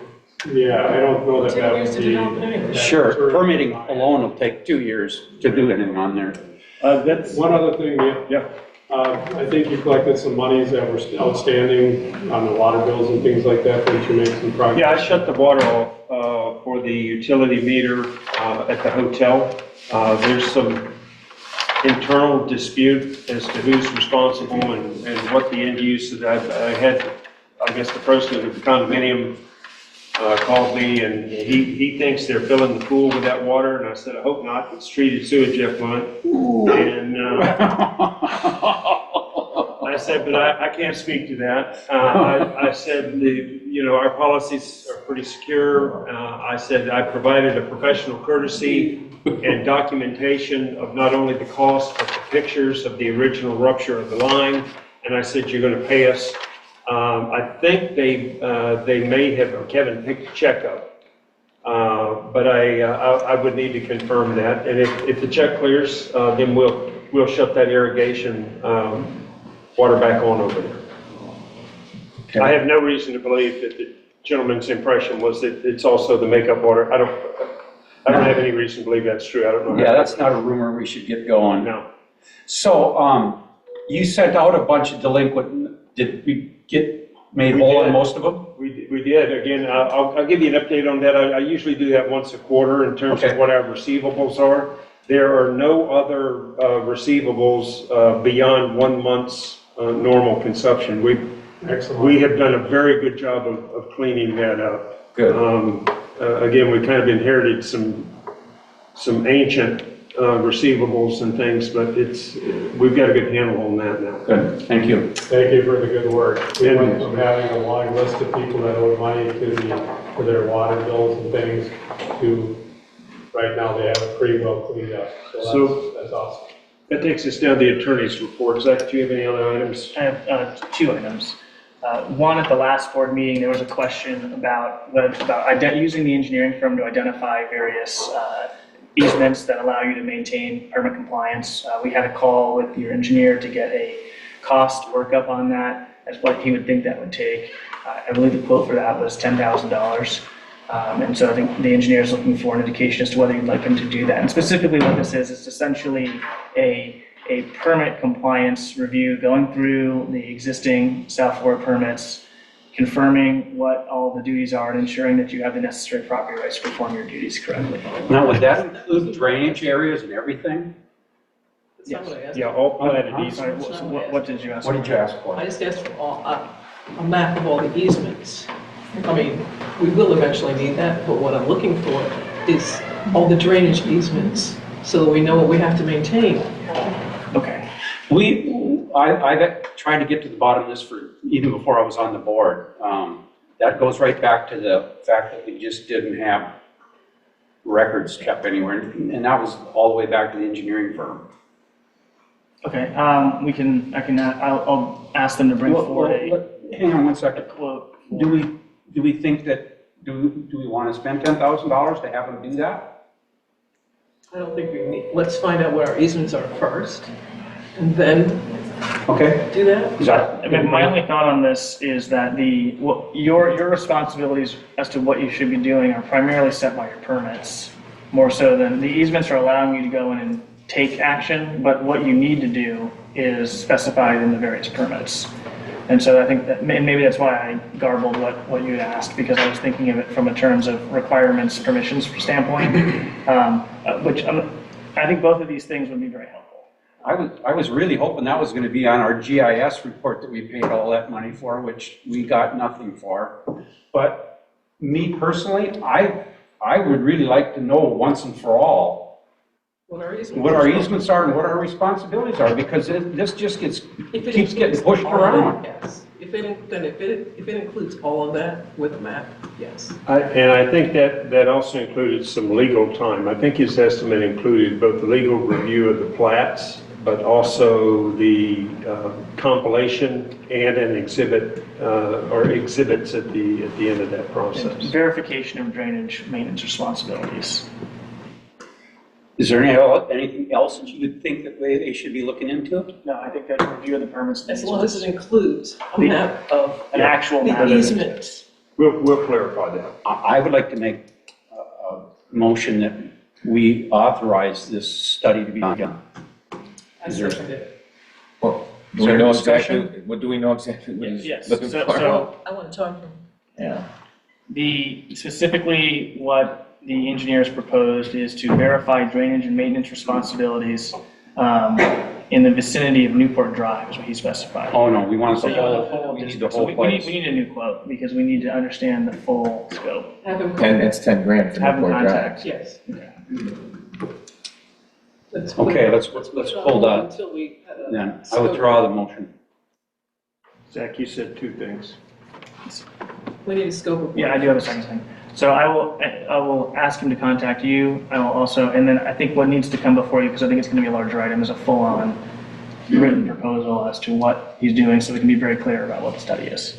Very good. So I will ask for that, and hopefully we can have that by the next. Thank you for doing that. The second thing, following back up on the prep map matter, we wanted to also do a similar offer of judgment to the other defendant based on a proportional analysis. So the proportional amount for that defendant is much less. It's just $618.56. So we're asking for authorization to make an offer of judgment in the 2019 CA 3923 prep map lawsuit to Alligator Boys for $618.56. That way both defendants are covered at proportional rate based on the amount of property they claim to own at the time of the lawsuit. Do we need a motion on that? Yes.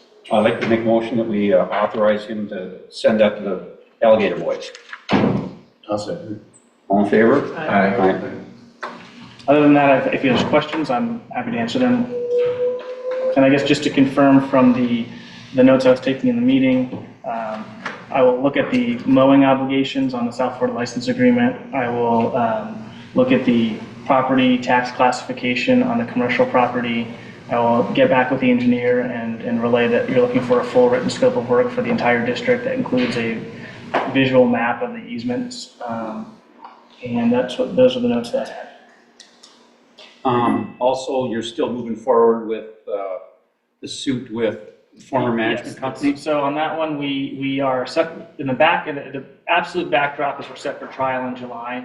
But based on indications we've received from the new opposing council, we believe this to be resolvable well before then. And we have an informal resolution towards the end of the month that will hopefully lead to resolution in that matter.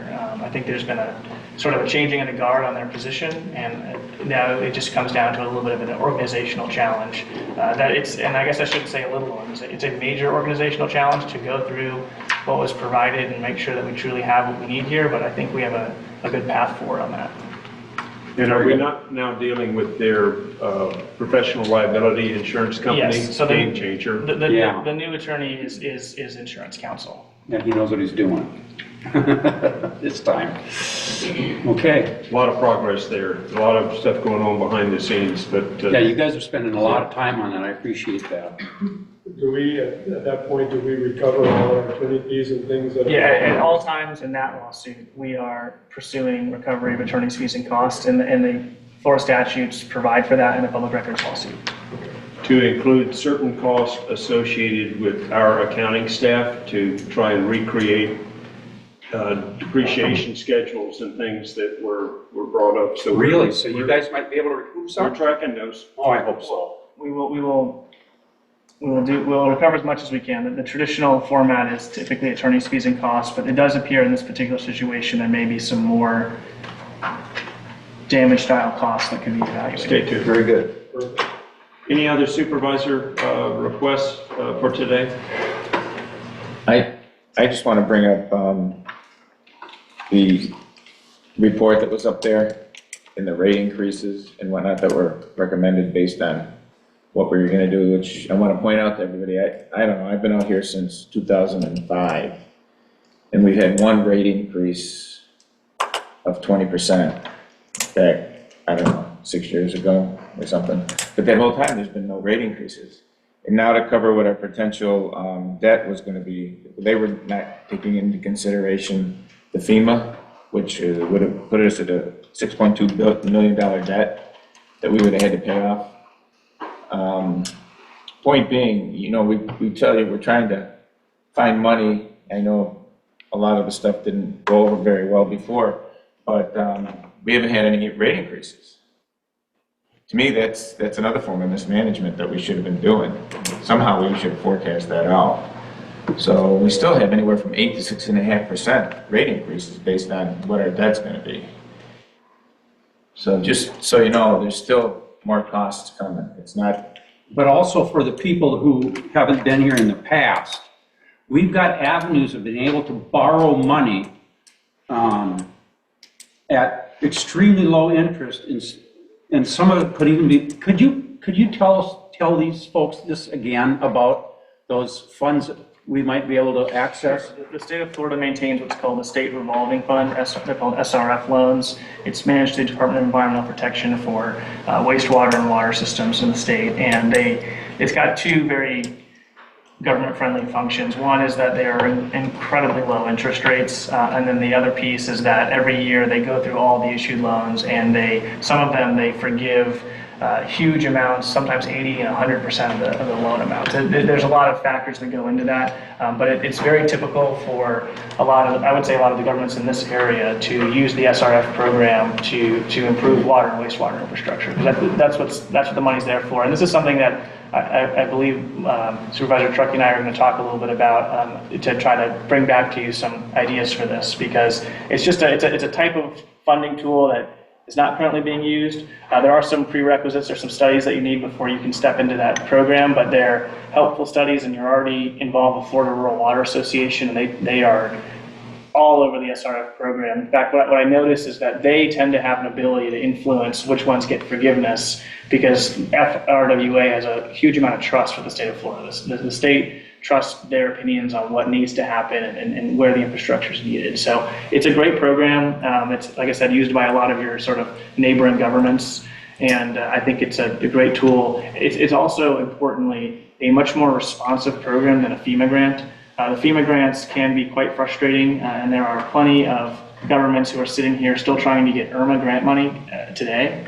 And so the problem with the FEMA program is every time you have to respond to a request for information, the clock restarts and you lose months of time. It doesn't matter how much you've tried to hound them. On the SRF program, they're pretty much yearly payouts because what's happening is it's tied to the state's budget cycle more clearly. So I think it's a great program that we should be exploring.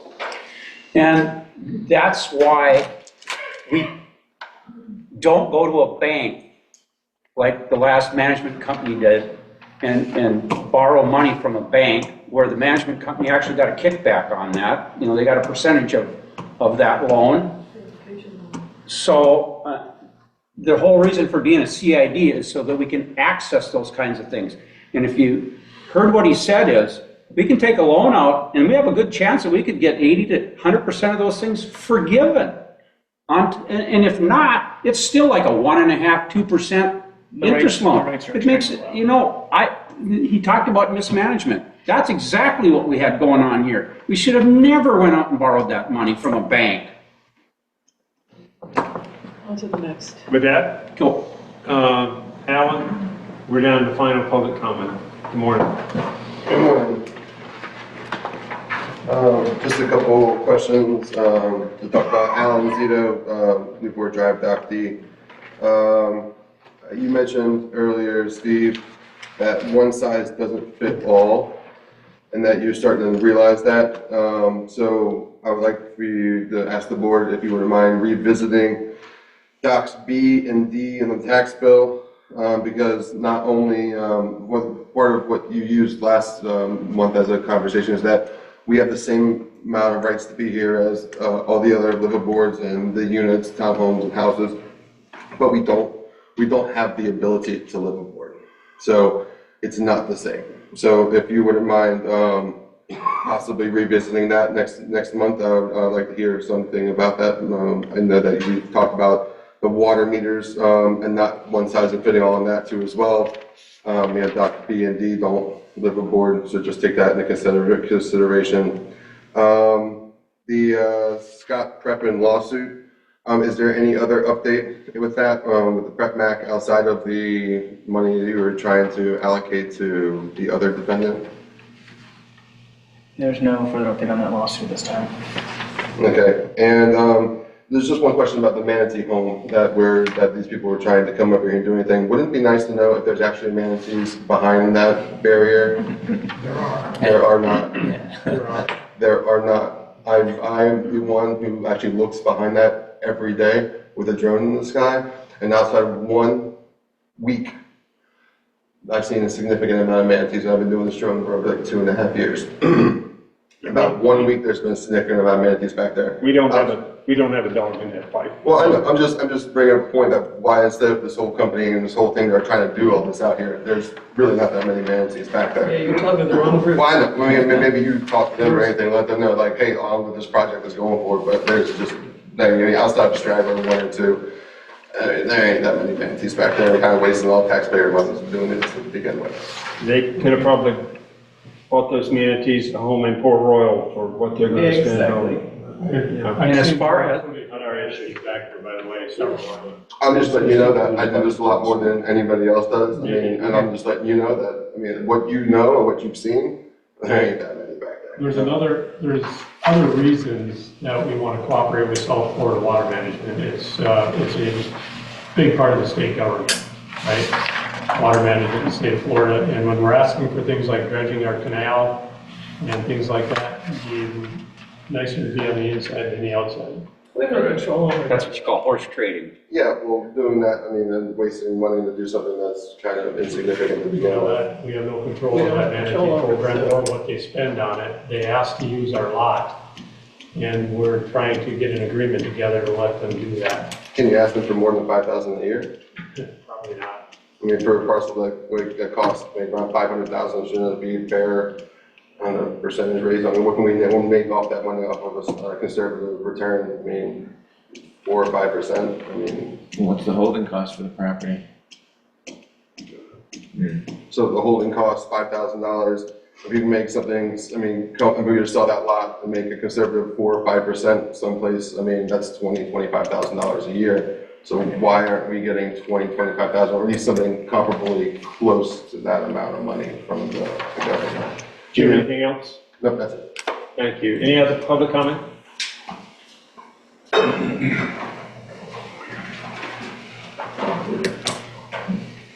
Catherine Kellmeyer, Newport Drive.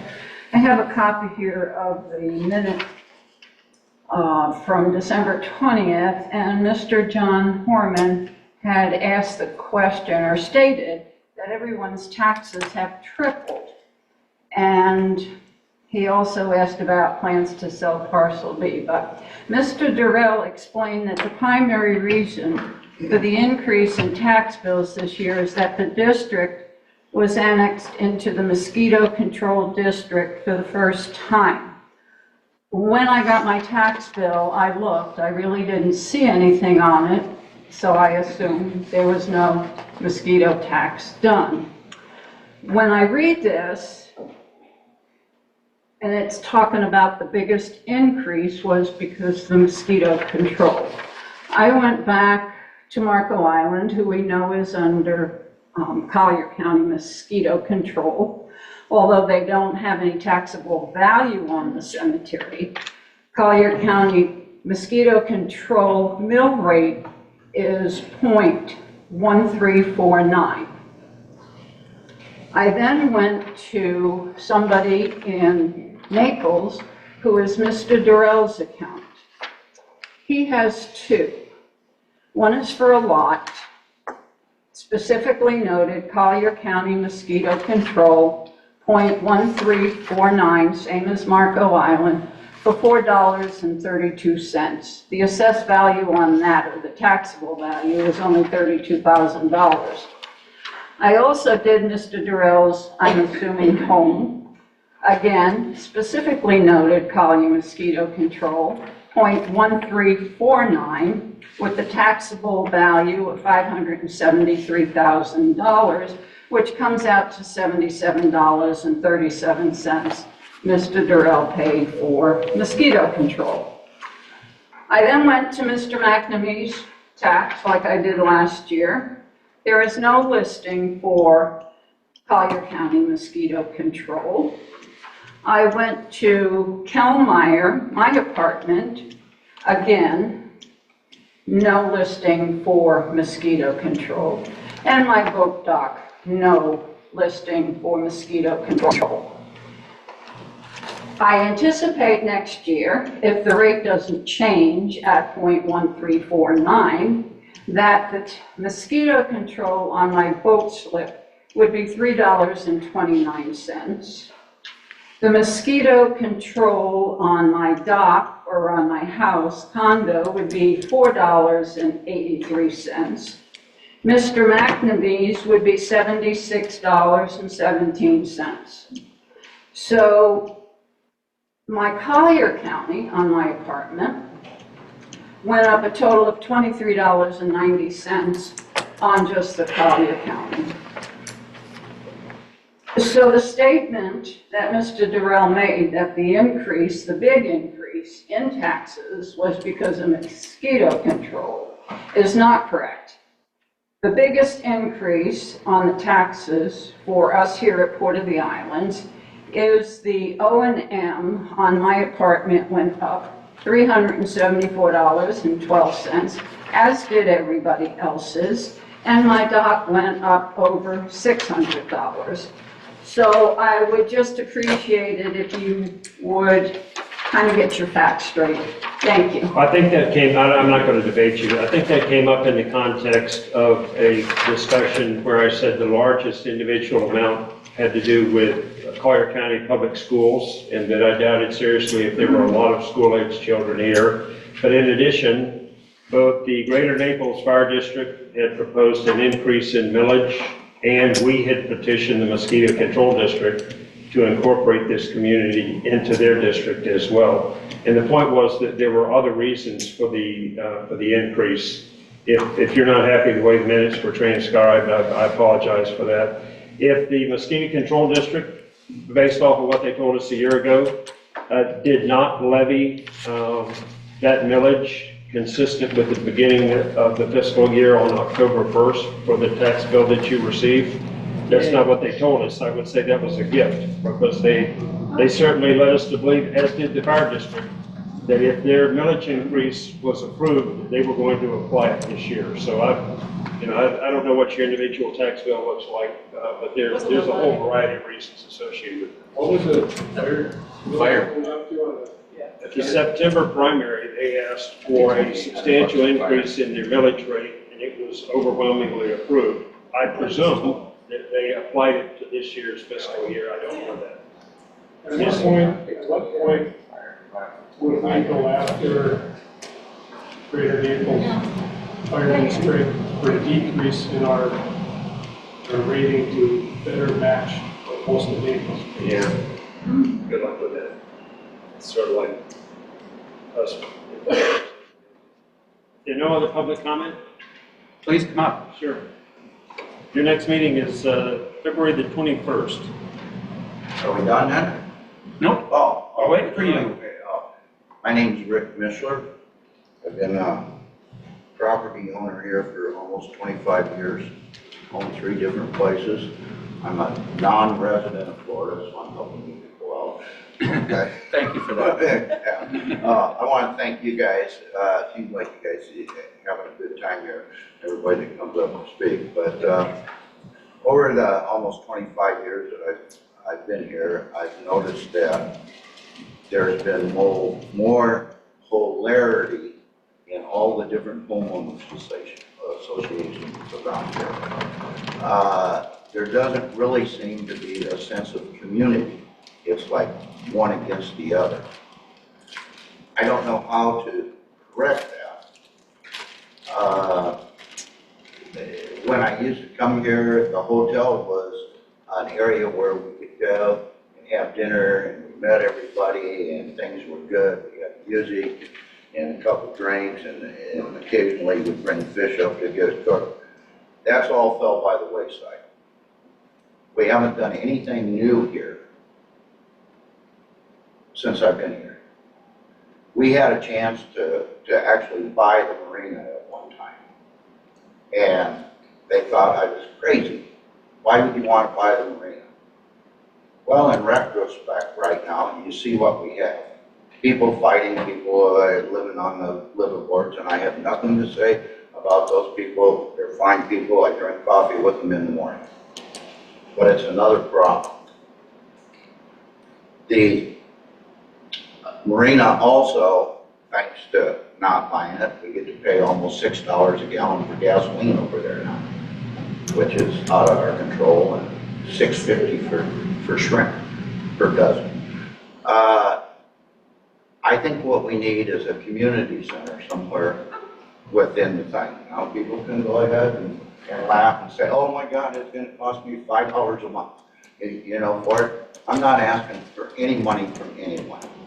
What I'm asking for is a study group of people that think maybe my idea is worthwhile. And if that could be arranged, I would appreciate it. And I don't have any axes to grind. My bills are paid.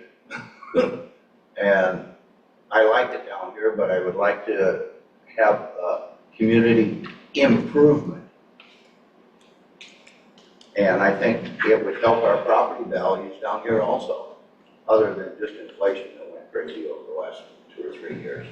When this has been discussed in the past, my slant on this is how do we get a fund drive going to pay for this thing so that we don't put it on our tax assessments?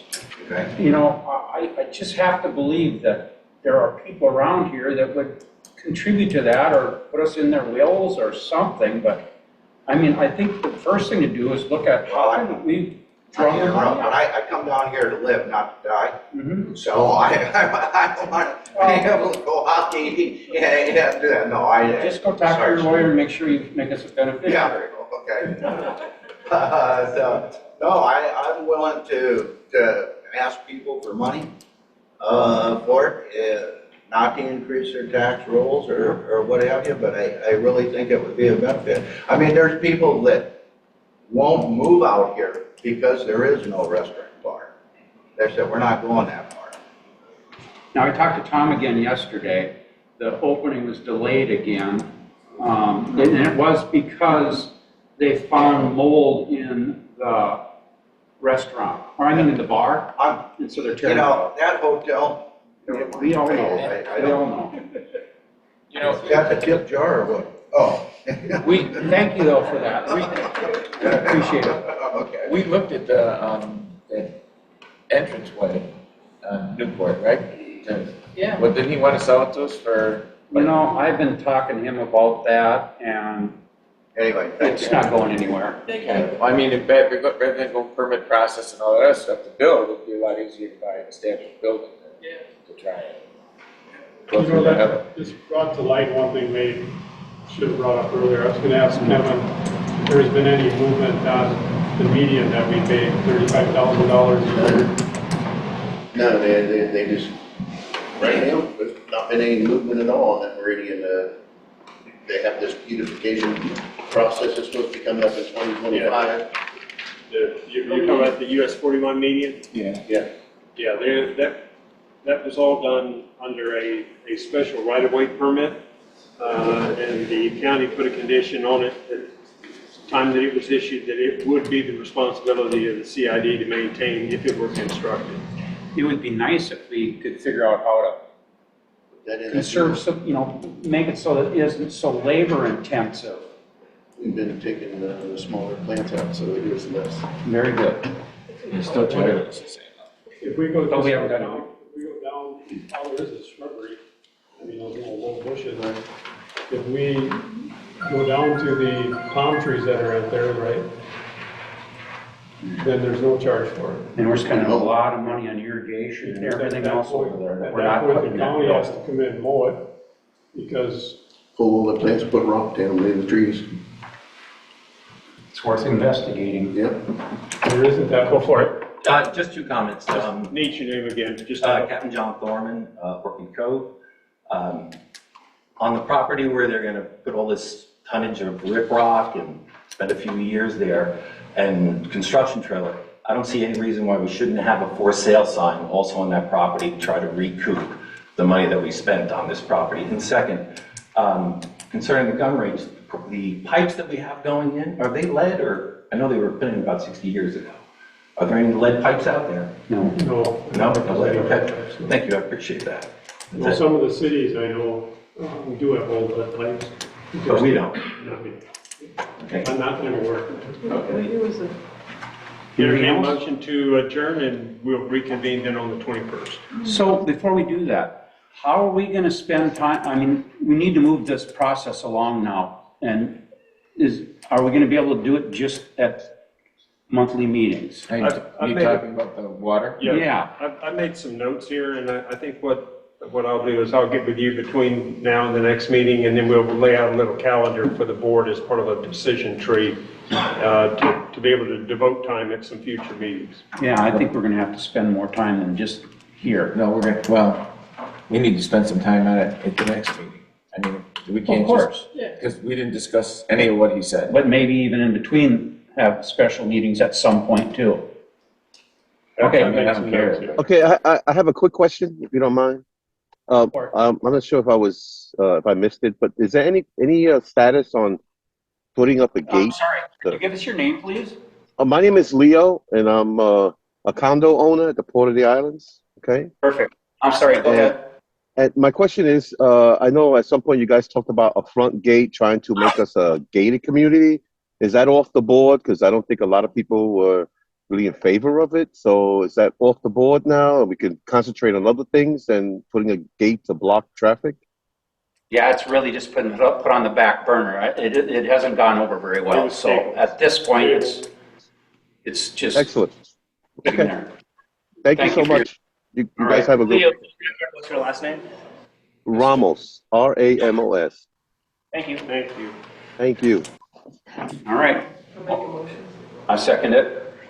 All in favor? Aye. Thanks for coming, everybody. Thank you all. And thank you for keeping it cordial. I got a question for